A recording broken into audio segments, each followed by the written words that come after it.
More airline incidents are making headlines, and once again, Reagan National Airport right in the middle of it.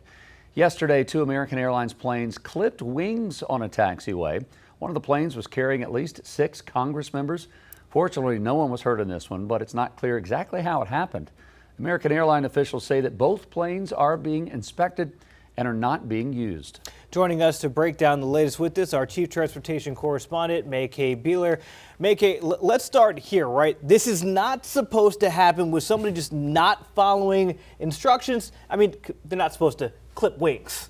No, and the planes are not just being inspected, they have to be fixed. This is expensive and embarrassing for the flight crew on the aircraft that was taxiing. So as far as I understand, and I haven't seen an exact diagram, one airplane was parked, or stationary I should say, and the other, according to reports, a passenger in one of the Congress folks said that the plane went by very quickly and bumped them. So what's going on here? Now, first of all, let me explain that this isn't rare, but this isn't common. It's happening too often. I've reported, this is probably the 5th time I've reported on this in the past few years. So when you are taxiing an airplane, both pilots should be looking outside.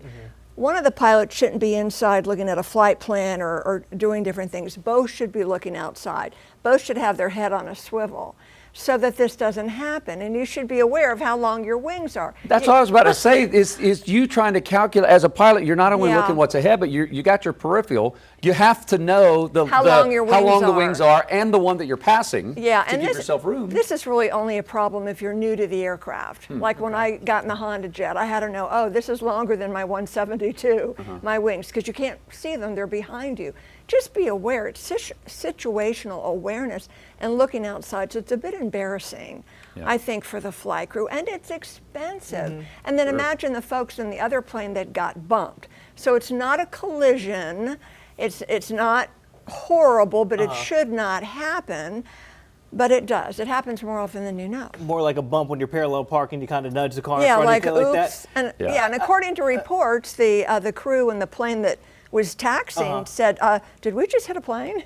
Did we just bump a plane? Because we felt the sudden jolt. I do want to ask you, May-Kay, for people who have never seen what the inside of a cockpit looks like, when you're saying that both pilots need to be looking up there, can you explain what that looks like coming out from a pilot's point of view? Because the range that you can see, you need both people to look at this side, look at that side. It's not like the car window that you have where you can look all over with one person. And really, the windscreen is higher than you think. The only time you can really see well out is when you're in a descent. Then I can see really well, but you have to put your seat up.